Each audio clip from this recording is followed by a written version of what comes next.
क्या आप भी जानना चाहते हैं कि कैसे हम अपने रास्ते के सारे बाधाओं को पार करके अपने मंजिल को हासिल कर सकते हैं? नहीं, ये वीडियो बिल्कुल भी मोटिवेशनल वीडियो नहीं है, क्योंकि ये प्रॉक्सी प्लीज है और यहाँ पे हम उस तरह की बात बिल्कुल नहीं करते हैं जिस तरह की बात करके हमारे पड़ोस के लोग हमें मोटिवेट करते रहते हैं। तो हे गाइस, वेलकम बैक। और अब टाइम आ चुका है अपने टाइम को प्रॉक्सी प्लीज बोलने का और वीडियो को स्टार्ट करने का। तो जैसा कि मैं बोल रहा था कि कैसे आप अपने रास्ते के सारे बाधाओं को दूर करके अपने सक्सेस को अपने मुट्ठी में कर सकते हो, तो इसके लिए आपको सिर्फ एक सिंपल सा काम करना पड़ेगा। आपको एक बार लोकल ट्रेन में चढ़ना पड़ेगा। ये आपको सिर्फ ये नहीं सिखाता है कि कैसे आप अपने हाथ पैर और शरीर के सारे ताकत को लगा के अंदर जा सकते हैं, बल्कि ये भी सिखाते कि कैसे इतने लोगों के भीड़ में आप दौड़ के अपने मंजिल को चूम सकते हैं। और क्या, यही तो है स्ट्रगल। और ये स्ट्रगल चाहे 2, 1 या फिर आधे घंटे के लिए हो, लेकिन इसमें हमें इतना कुछ मिलता है ना कि हम अमीर हो जाते हैं। पहली बात तो जनरल नॉलेज और करंट अफेयर्स का जो भंडार मिलता है हमें यहाँ, वो मतलब दुनिया में और कहीं पे भी नहीं मिलता है। मतलब science, arts, history, geography, medical, engineering, हर चीज का ज्ञान यहाँ मिलता है। यहाँ तक कि दवाई का प्रिस्क्रिप्शन भी। क्या आपको पता है यहाँ इतने ज्ञानी रहते हैं कि ये मोहनजोदाड़ो का भाषा भी पढ़ सकते हैं।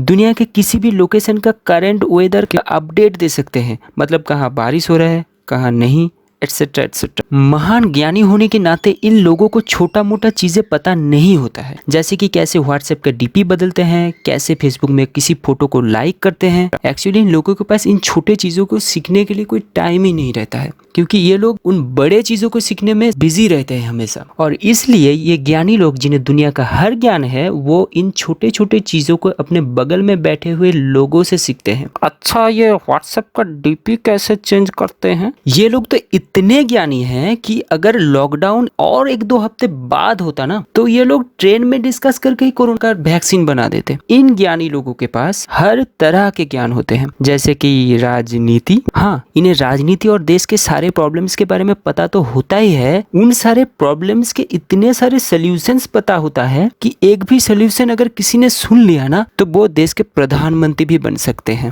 लोकल ट्रेन एक ऐसी जगह है जहां अगर आप किसी एक जगह को जाने के लिए कहते हैं, चाहे वो जगह दुनिया के किसी भी कोने में हो, उस कमरे में शायद ही कोई होगा जो उस जगह पर नहीं गया होगा। मतलब ये लोग आपको उस जगह को जाने के इतने सारे रास्ते और तरीके बता देंगे कि गूगल बाबा भी हार मान जाएंगे। इन्हें सिर्फ इस दुनिया का नहीं, सारे ब्रह्मांड के हर जगह का पता होता है। अरे शर्मा जी, आपको पता है मैं परसों ही शनि ग्रह में धर्मपुर गांव से घूम के आया हूँ। कमाल का जगह है जी। हाँ, वो बात अलग है कि ठंड बहुत है, लेकिन मजा तो आया। वो धर्मपुर, वो जो मांधीगंज गांव के बगल वाला गांव, वो तो हम पिछले महीने गए थे फैमिली टूर में। बहुत अच्छी जगह है। अच्छा, आपको कितने टाइम लगे थे पहुंचने में? 4 दिन। वो एक्चुअली क्या है ना, वो शुक्र ग्रह के पास वाला गेटवे ब्लॉक था, काम चल रहा था, तो हमें थोड़ा घूम के जाना पड़ा, इसलिए लेट हो गया। नहीं तो 3 दिन में ही पहुंच जाते। अगर आप मंगल ग्रह के दाईं तरफ का गेटवे से होकर शुक्र ग्रह के पीछे जो 2 पर्वत हैं उसके बीचों बीच गुजर के राइट लेके जाते तो आपको टाइम कम लगता। ये बेस्ट शॉर्टकट है। एक्चुअली इस रास्ते से ही हम पिछले महीने गए थे। हमें 3 दिन और 2 घंटे लगे थे। वो एक्चुअली सेकंड डे हम शुक्र ग्रह पे टट्टी करने के लिए उतरे थे, नहीं तो हमें 3 दिन ही लगता। तो हम ज्ञान की बात कर रहे थे। नहीं, ये नहीं है कि ये ज्ञान सिर्फ उन ज्ञानी लोगों से ही हमें मिलता है। ज्ञान तो हमें कमरे में लगे हुए पोस्टर से भी मिलते हैं। इन पोस्टर से हमें नए नए तंत्र मंत्र और वशीकरण के बहुत सारे तरीके से लेकर बहुत सारे गुप्त रोग और उनके इलाज के बारे में ज्ञान मिलता है। और ट्रेन में अगर आपको दिखे कि छुप छुप के ऐसे ही कुछ ऐड को कोई पढ़ रहा है, तो इसका मतलब ये नहीं कि उस दवाई का उन्हें कोई जरूरत है। ये भी हो सकता है कि उन शब्दों को पढ़ने में उन्हें मजा आ रहा है। एक बात मुझे समझ में नहीं आता कि ऐसे पोस्टर्स लगाते कौन है, और अगर लगाते हैं तो कब लगाते हैं।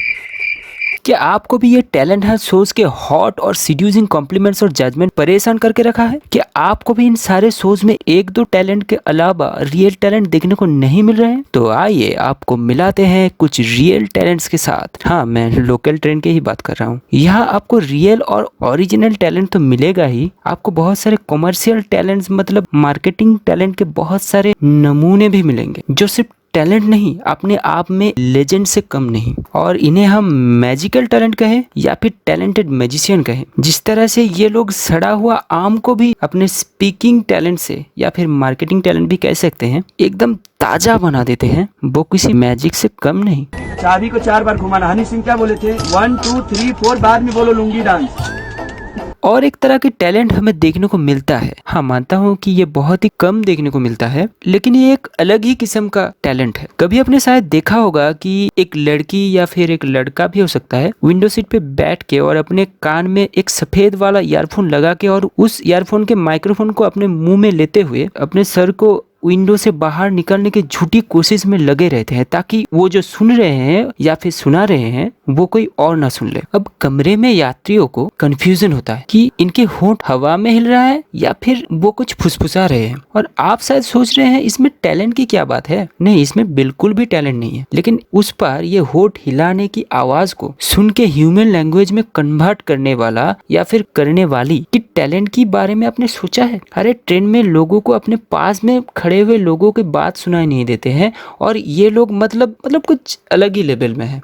आपने तो सुना ही होगा कि कुछ स्टार्ट करने का उम्मीद इंसान को कभी छोड़ना नहीं चाहिए, हमेशा कोशिश करते रहना चाहिए। और इसी बात को कुछ ज्यादा ही सीरियसली लेकर कुछ सिंगल लौंडे लगे रहते हैं नए रिलेशन की स्टार्ट करने के लिए, कभी अपने सीट छोड़कर तो कभी सीट के लिए पूछकर आप कहाँ जाएंगे। इनका ट्राई तो चलता ही रहता है और ये सारे सीट लेने देने के चक्कर में आपस में लड़ना स्टार्ट कर देते हैं। और ये लड़ाई के दौरान ये लोग कोई भी उल्टा सीधा बात नहीं कहते हैं, क्योंकि ये लड़ाई तो ज्ञानियों के बीच हो रहा है ना। और अगर किसी बेवकूफ को ये ज्ञान का तीर लग जाए गलती से, तो ये ज्ञानी लोग उसे ऐसे खामोश कर देते हैं कि जैसे कि नए शादी के बाद का सन्नाटा। मैं नहीं डरा। और वो लड़ते हुए ज्ञानी लोग तब चुप होते हैं जब इन लोगों का ध्यान सीट में बैठे हुए एक जहाज जैसा मोटा आदमी की तरफ जाते हैं और वो लोग ऐसे शॉक्ड होते हैं जैसा कि कुछ बड़ा देख लिया, मतलब बड़ा हाथी देख लिया। और इन सारे चीजों में उन लोगों को सबसे ज्यादा मजा आता है जो किसी भी हालत में, मतलब बैठ के, खड़े होके, यहाँ तक कि किसी के कंधों पर भी लूडो या फिर कार्ड खेल रहे होते हैं। ये लोग खाली इन दोनों लोगों को हौसला देते रहते हैं लड़ाई को जारी रखने के लिए, ताकि उन्हें मजे की कोई कमी ना हो। अब ट्रेन में जो लोग जाते हैं रोज या फिर कभी कभी, वो चाहे बच्चे हो या फिर बूढ़े, सिंगल हो या फिर डबल, इन सभी पैसेंजर का एक कॉमन विश रहता है। इसको आप क्यूरियोसिटी भी कह सकते हैं। और ये कॉमन विश है ट्रेन की चेन को खींचना और देखना कि क्या होता है आगे। लेकिन इन लोगों का ये विश कभी पूरा नहीं होता, ये अधूरा ही रह जाता है हमेशा के लिए। तो हे गाइस, अगर आपको वीडियो पसंद आए तो वीडियो को लाइक करें और अपने दोस्तों के साथ शेयर करें। और अगर आप प्रॉक्सी प्लीज में नए हैं तो चैनल को सब्सक्राइब करें। और अगले हफ्ते नए वीडियो आने तक टाटा।